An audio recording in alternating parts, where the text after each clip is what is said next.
Seumur hidup aku memanjakannya dengan harta. Tapi hari ini putriku membalasnya dengan membuangku ke jalanan. Dia mencuri semua uangku dan menjual rumah satu-satunya demi pesta pernikahan mewahnya besok. Dia pikir aku sudah kalah dan tidak punya apa-apa lagi. Namun, apa jadinya jika ternyata aset yang dia curi itu hanyalah debu kecil dari kekayaanku yang sesungguhnya? Sebelum melanjutkan ceritanya, mari tuliskan di komentar, dari mana kamu menonton video ini? Semoga yang sudah subscribe channel Hakikat Cerita, kami doakan dimudahkan urusannya, dilancarkan rezekinya, disehatkan badannya, dan dikabulkan semua doanya. Amin. Mari kita mulai ceritanya. Sore itu langit di atas teras rumah tampak begitu tenang, berwarna jingga yang memudar pelan menjadi abu-abu. Nur tadi duduk di kursi rotan kesayangannya, menyesap teh melati yang sudah mendingin. Di pangkuannya, sebuah buku tua terbuka.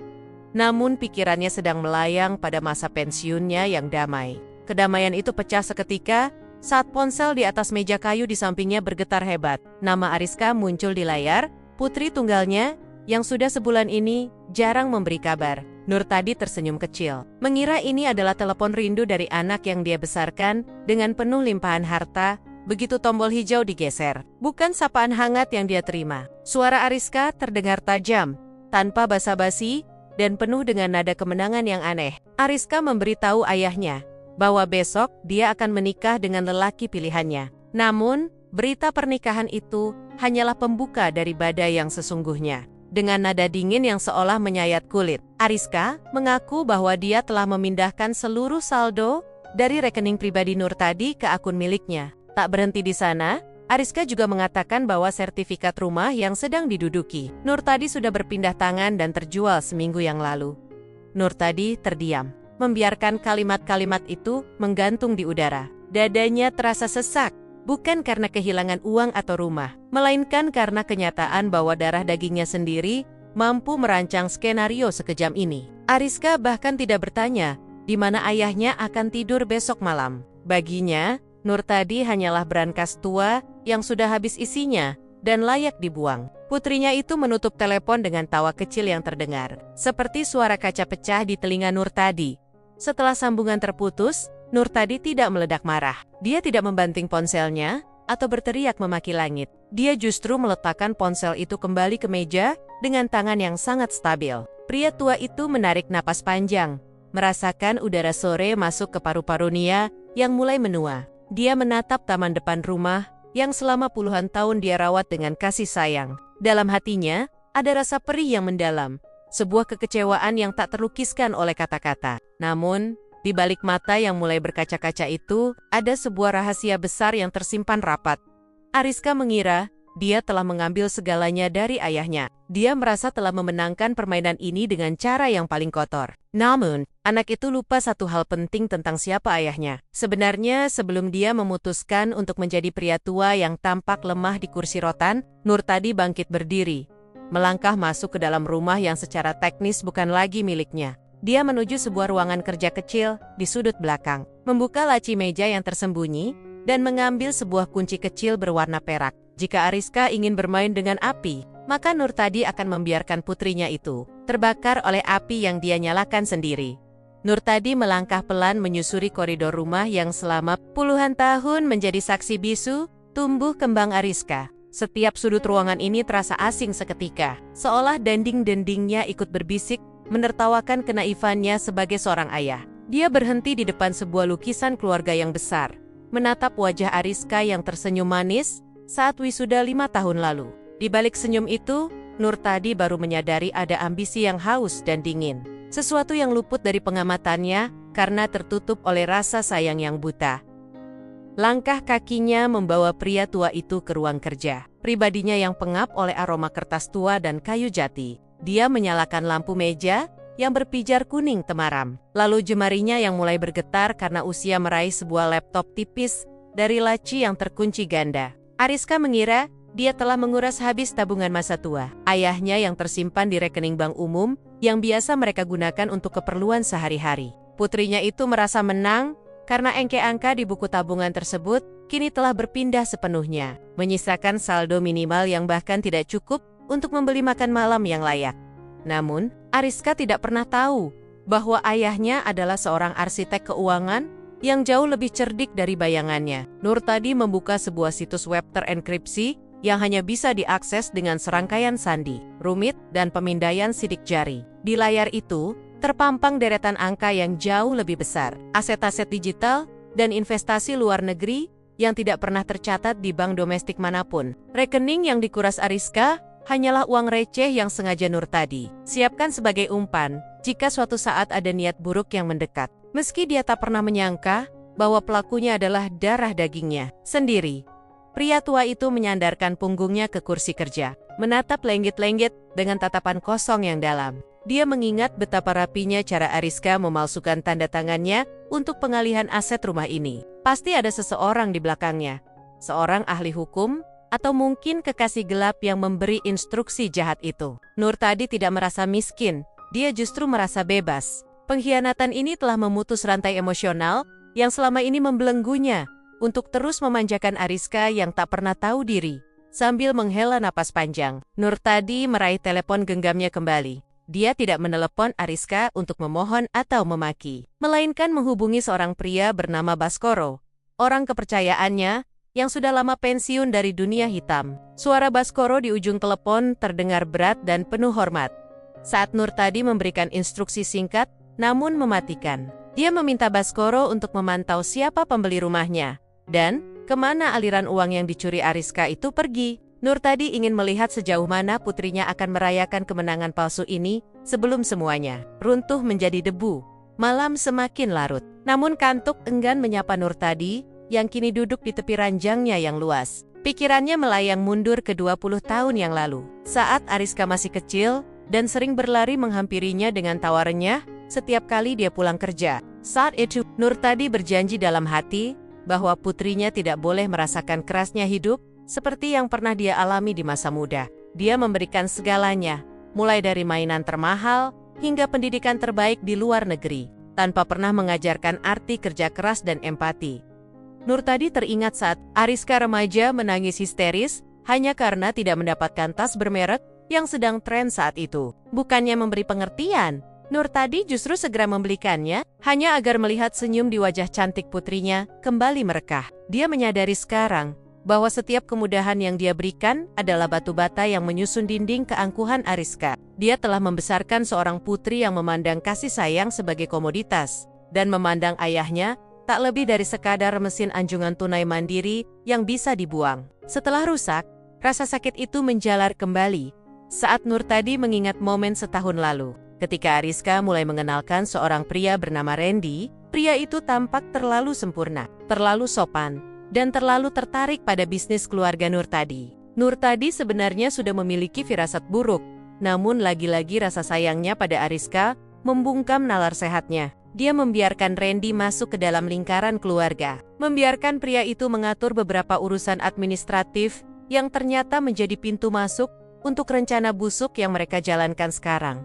Bayangan-bayangan masa lalu itu terasa mencekik, membuat Nurtadi harus berjalan menuju jendela untuk mencari udara segar. Di luar sana, lampu-lampu jalan berpijar pucat, senada dengan perasaannya yang hampa. Dia menyadari bahwa pengkhianatan Ariska bukan terjadi dalam semalam, melainkan hasil dari pembiaran yang dia lakukan selama bertahun-tahun. Kebenaran ini lebih pahit daripada kehilangan harta benda. Kenyataan bahwa dia telah gagal mendidik manusia. Meskipun dia sukses membangun kekaisaran bisnis di tengah kesunyian malam. Nurtadi mengambil sebuah album foto kecil dari laci nakasnya. Dia memandangi foto mendiang istrinya yang tampak anggun dengan latar belakang taman bunga. Dia berbisik pelan, meminta maaf kepada sang istri karena telah membiarkan putri mereka tumbuh menjadi sosok yang mengerikan. Namun, setelah permintaan maaf itu terucap, wajah Nurtadi berubah mengeras. Kesedihannya kini berganti menjadi ketegasan yang dingin. Dia tidak akan membiarkan Ariska menghancurkan sisa hidupnya, dan yang lebih penting, dia tidak akan membiarkan putrinya itu merasa bahwa kejahatan bisa mendatangkan kebahagiaan. Lampu kamar akhirnya dipadamkan. Namun Nurtadi tetap terjaga dalam kegelapan yang pekat. Dia sudah memutuskan langkah selanjutnya. Jika Ariska ingin hidup di atas penderitaan ayahnya, maka Nurtadi akan menunjukkan bahwa panggung yang sedang putrinya bangun itu berdiri di atas tanah yang sangat labil. Persiapan untuk pernikahan Ariska besok akan menjadi puncak dari sandiwara ini, dan Nurtadi akan memastikan bahwa dia hadir bukan sebagai ayah yang hancur, melainkan sebagai penonton yang akan melihat bagaimana takdir bekerja membalas setiap tetes air mata yang jatuh malam ini. Sinar matahari pagi masuk menembus celah gorden, namun Nurtadi sudah rapi dengan setelan jas tua yang masih tampak sangat berwibawa. Dia melangkah keluar rumah, menuju sebuah kafe kecil di pinggiran kota, tempat yang dijanjikan untuk bertemu dengan Randy, calon suami Ariska. Sesampainya di sana, Nurtadi melihat pria muda itu duduk dengan angkuh, menyesap kopi mahal, sambil sesekali memeriksa jam tangan emas yang Nurtadi tahu persis itu dibeli dengan uang hasil kurasan rekeningnya. Randy tidak menunjukkan rasa bersalah sedikit pun, malah tersenyum sinis, seolah sedang menyambut pengemis yang datang meminta belas kasihan. Randy langsung membuka pembicaraan dengan nada yang sangat merendahkan, mengatakan bahwa Nurtadi sebaiknya segera mengemasi barang-barangnya sebelum pemilik rumah yang baru datang sore nanti. Pria muda itu dengan bangga mengakui bahwa dialah yang menyusun semua strategi hukum untuk memindahkan aset Nurtadi ke tangan Ariska, dan kini ke tangannya sendiri. Dia menyebut Nurtadi sebagai orang tua kolot yang tidak becus mengelola harta, sehingga sudah sepantasnya darah muda seperti mereka yang mengambil alih kemudi. Nurtadi hanya mendengarkan dengan tenang. Tatapannya datar namun tajam, merekam setiap kata hinaan yang keluar dari mulut pria yang merasa sudah menang itu di tengah kesombongannya. Randy sempat memamerkan undangan pernikahan mewah yang akan digelar malam nanti di sebuah hotel bintang 5 paling megah di kota ini. Dia mengatakan bahwa Nurtadi tidak diundang secara resmi karena Ariska merasa malu memiliki ayah yang kini tidak punya apa-apa lagi. Mendengar itu, Nurtadi hanya tersenyum tipis. Sebuah senyuman yang membuat bulu kuduk Randy sempat merinding sekejap sebelum egonya kembali menutup kewaspadaannya. Nurtadi tahu bahwa Randy hanyalah parasit yang merasa telah menguasai inangnya, tanpa sadar bahwa inang yang dia serang sebenarnya memiliki racun yang mematikan. Pertemuan itu berakhir tanpa perdebatan panjang dari sisi Nurtadi. Dia bangkit berdiri, merapikan jasnya, dan meninggalkan Randy yang masih tertawa meremehkan di meja kafe. Bagi Nurtadi, pertemuan ini hanyalah konfirmasi atas kecurigaannya selama ini. Randy bukan hanya sekadar pencuri harta, tapi penghancur moral putrinya yang memang sudah rapuh sejak awal. Dengan langkah yang mantap, Nurtadi berjalan menuju mobil sewaan yang sudah menunggunya di sudut jalan, meninggalkan aroma kesombongan Randy yang akan segera menguap bersama hilangnya matahari hari ini di dalam mobil. Nurtadi mengeluarkan ponsel cadangan yang tidak diketahui oleh siapapun. Dia mengirimkan satu pesan singkat kepada Baskoro yang berisi instruksi untuk mematikan semua akses cadangan yang selama ini digunakan Randy untuk memantau sisa bisnis Nurtadi. Permainan ini baru saja dimulai, dan Nurtadi ingin memastikan bahwa saat Randy dan Ariska berdiri di pelaminan nanti, mereka akan merasa sedang berpesta di atas sebuah bom waktu yang sumbunya sudah mulai terbakar pendek setelah meninggalkan kafe. Nurtadi tidak menuju hotel atau rumahnya yang sudah terjual, melainkan ke sebuah gedung perkantoran tua di kawasan industri yang tampak sepi. Di sana, sebuah pintu baja berat terbuka secara otomatis saat sensor mengenali wajahnya. Ruangan di dalamnya sangat kontras dengan tampilan luar gedung, penuh dengan monitor canggih dan beberapa staf ahli yang selama ini mengelola kekayaan rahasia Nurtadi secara senyap. Ini adalah pusat komando pribadinya, tempat di mana sang naga sesungguhnya masih berkuasa penuh atas kerajaan bisnis yang jauh lebih besar dari sekadar rumah mewah dan rekening domestik yang dikuras. Ariska. Nurtadi duduk di kursi utama, menatap layar yang menampilkan grafik penurunan nilai aset yang baru saja dia manipulasi secara sengaja untuk memancing Randy keluar. Dia menghubungi pengacara seniornya, seorang pria tua yang lihai dalam urusan sengketa properti dan pencucian uang. Nurtadi memberikan bukti-bukti otentik mengenai asal-usul dana yang digunakan Ariska untuk membeli aset-aset baru atas namanya sendiri dalam seminggu terakhir. Dia ingin memastikan bahwa setiap sen yang dikeluarkan Ariska untuk pernikahan dan gaya hidup barunya dapat ditarik kembali sebagai aset hasil tindak pidana penggelapan sambil membolak-balik berkas digital. Nurtadi menemukan fakta yang lebih mengejutkan. Ariska ternyata telah menjaminkan sertifikat rumah lama mereka ke sebuah lintah darat berkedok, perusahaan investasi untuk mendapatkan uang tunai instan demi pesta pernikahannya. Nurtadi menggelengkan kepala, merasa takjub sekaligus miris dengan kebodohan putrinya yang begitu mudah dimanipulasi oleh Randy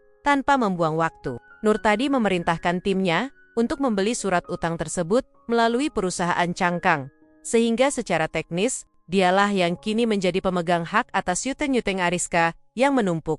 Langkah ini dilakukan dengan sangat rapi dan tanpa suara, seperti predator yang sedang mendekati mangsanya di tengah kegelapan malam.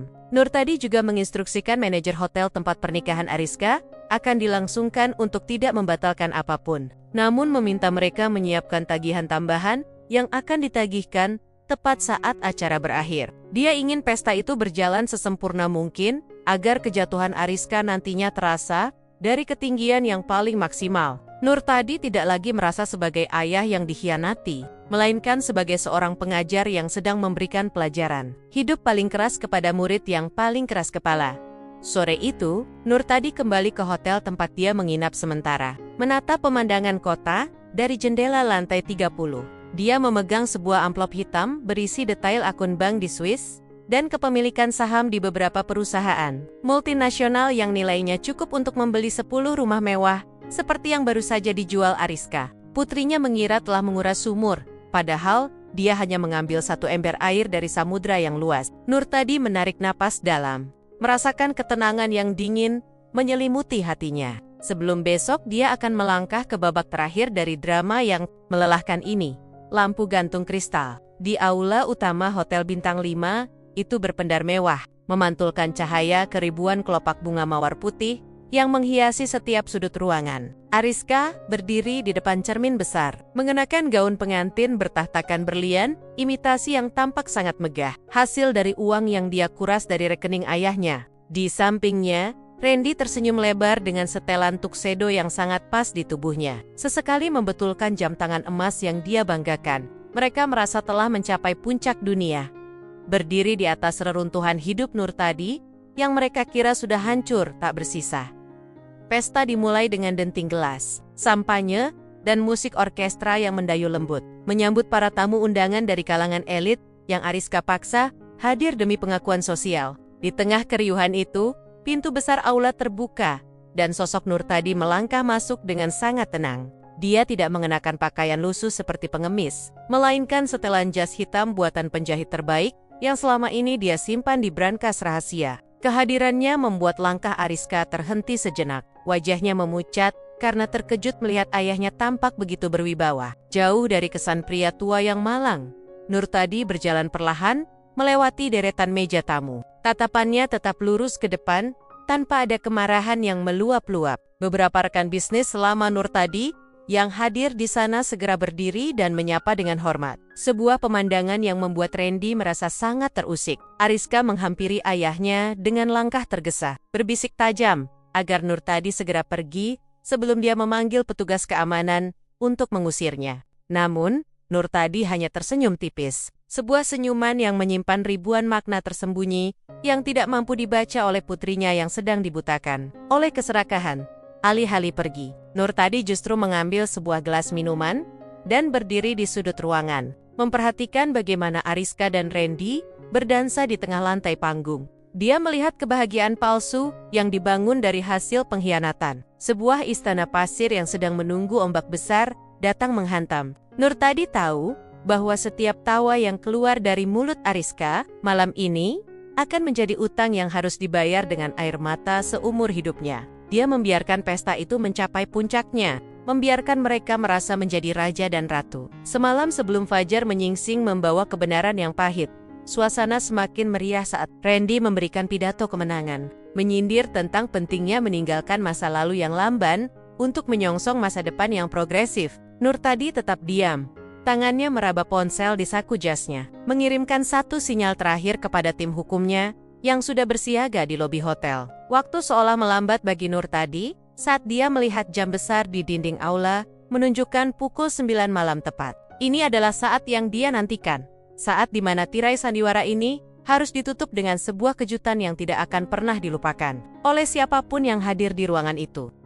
Tepat saat musik berhenti, untuk sesi pemotongan kue pengantin, 4 orang pria berpakaian rapi dengan tas jinjing kulit masuk ke dalam aula, dipimpin oleh pengacara senior kepercayaan Nurtadi. Suasana yang tadinya penuh tawa seketika menjadi sunyi senyap saat mereka berjalan langsung menuju pelaminan. Ariska mengerutkan kening, mengira mereka adalah bagian dari pertunjukan kejutan yang dipesan Randy. Namun wajah Randy yang mulai berkeringat dingin menunjukkan hal yang sebaliknya. Pengacara itu mengeluarkan map merah dan membacakan surat perintah penyitaan atas seluruh aset yang ada di tempat itu, termasuk perhiasan yang sedang dipakai Ariska.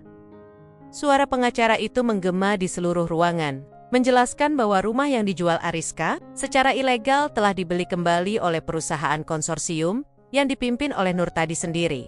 Lebih dari itu, uang yang digunakan untuk membiayai pernikahan ini dinyatakan sebagai hasil tindak pidana pencucian uang dan penggelapan dana. Perusahaan yang statusnya masih dalam sengketa hukum. Ariska berteriak histeris, menuduh ayahnya sedang melakukan lelucon yang tidak lucu. Namun polisi yang menyusul masuk ke ruangan segera menunjukkan surat penangkapan untuk Randy atas kasus pemalsuan dokumen sertifikat tanah. Kekacauan pecah di tengah pesta yang mewah itu. Para tamu undangan mulai berbisik-bisik, dan beberapa di antaranya bergegas meninggalkan lokasi karena malu. Randy mencoba melarikan diri melalui pintu belakang. Namun petugas keamanan hotel yang sudah diperintah oleh Nurtadi segera meringkusnya di depan mata banyak orang. Ariska jatuh terduduk di lantai. Gaun pengantinnya yang mahal kini kotor terkena tumpahan anggur dan sisa kue. Dia menatap ayahnya dengan pandangan tidak percaya, menyadari bahwa selama ini dia hanyalah tikus kecil yang sedang menari di telapak tangan seekor naga yang sedang tidur. Nurtadi melangkah mendekat, berdiri tepat di depan putrinya yang sedang menangis torsedu-sidu di lantai yang dingin. Dia tidak mengulurkan tangan untuk membantu Ariska berdiri, melainkan hanya menjatuhkan sebuah amplop berisi daftar seluruh utang yang kini atas nama Ariska secara pribadi. Nurtadi menjelaskan dengan nada yang sangat datar bahwa semua rekening yang Ariska kuras sebenarnya sudah dia pantau sejak awal, dan dia sengaja membiarkan Ariska mengambilnya agar memiliki bukti hukum yang kuat untuk menjatuhkannya. Putrinya itu kini tidak hanya kehilangan rumah dan uang, tetapi juga terjerat utang yang nilainya 10 kali lipat dari apa yang dia curi. Malam itu, hotel yang megah menjadi saksi bisu kehancuran total seorang anak yang durhaka. Ariska melihat suaminya yang baru saja dia nikahi beberapa jam lalu diseret masuk ke mobil polisi tanpa sempat menoleh ke arahnya. Dia memohon pada Nurtadi untuk memaafkannya, menjanjikan akan mengembalikan semuanya.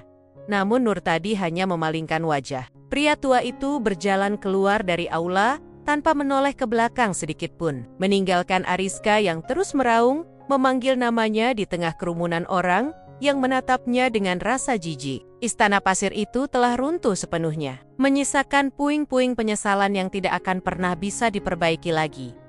3 bulan telah berlalu sejak malam yang menghancurkan itu. Namun bagi Ariska, waktu seolah berhenti di lantai hotel yang dingin. Dia kini duduk di sebuah kontrakan sempit di pinggiran kota yang bising, tempat yang jauh dari kemewahan yang pernah dia curi. Semua asetnya disita, perhiasannya diambil kembali, dan nama baiknya hancur lebur di mata publik. Randy, pria yang dia puja dan dia bela mati-matian, ternyata sudah memiliki istri sah di kota lain, dan hanya mengincar harta Nurtadi melalui tangannya. Kini Randy mendekam di balik jeruji besi, dan Ariska ditinggalkan sendirian, menanggung beban utang yang melilit lehernya setiap hari. Ariska mencoba menghubungi ayahnya, Rituzen Kali, namun nomornya telah diblokir secara permanen. Dia sempat mendatangi rumah lama mereka, namun pagar tinggi itu kini dijaga ketat oleh petugas keamanan profesional yang tidak mengenalnya lagi. Dari balik pagar, dia melihat rumah itu tampak lebih megah, namun bukan lagi milik ayahnya secara pribadi, melainkan telah diwakafkan menjadi panti asuhan atas nama almarhumah ibunya. Nurtadi telah menghapus jejak Ariska dari sejarah keluarga mereka, seolah-olah putri tunggalnya itu tidak pernah ada. Setiap pagi, Ariska harus bekerja serabutan hanya untuk sekadar mengisi perut dan membayar cicilan utang yang tak kunjung usai. Rasa lelah yang luar biasa seringkali membuatnya menangis di pojok kamar yang pengap, mengingat betapa bodohnya dia telah membuang kasih sayang tulus seorang ayah demi kilauan palsu. Dia kini merasakan apa itu arti dikhianati oleh dunia, persis seperti yang dia lakukan pada ayahnya dulu. Penyesalan itu datang terlambat dan menetap seperti kanker yang menggerogoti jiwanya pelan-pelan, membuatnya menderita dalam kesunyian yang mematikan. Sementara itu, di sebuah pulau pribadi yang tenang di kepulauan tropis, Nurtadi duduk di balkon villa kayunya yang menghadap ke laut lepas. Di tangannya terdapat segelas jus jeruk segar dan sebuah tablet yang menampilkan laporan keuangan yayasannya yang terus berkembang. Dia telah pensiun sepenuhnya dari hiruk-pikuk dunia bisnis dan memilih menghabiskan sisa hidupnya dengan kedamaian yang hakiki. Sesekali dia teringat pada Ariska, namun tidak ada lagi rasa benci atau amarah di hatinya. Yang tersisa hanyalah kekosongan yang dingin. Dia telah memaafkan dirinya sendiri karena gagal mendidik Ariska. Namun dia tidak akan pernah membiarkan racun itu masuk kembali ke dalam hidupnya. Nurtadi meletakkan tabletnya dan menatap cakrawala, di mana matahari mulai tenggelam dengan indahnya. Dia tahu bahwa di suatu tempat di luar sana, Ariska sedang berjuang melawan kemiskinan dan rasa malu yang akan membuntutinya seumur hidup. Itu adalah harga yang pantas untuk sebuah pengkhianatan yang tak termaafkan. Nurtadi menarik napas dalam, merasakan udara laut yang bersih memenuhi dadanya, menyadari bahwa kemenangan sejati bukanlah tentang seberapa banyak harta yang kita miliki, melainkan tentang ketenangan jiwa yang tidak bisa dibeli oleh siapapun. Dia memejamkan mata, membiarkan suara ombak menghapus semua memori tentang putri yang telah menjual rumahnya.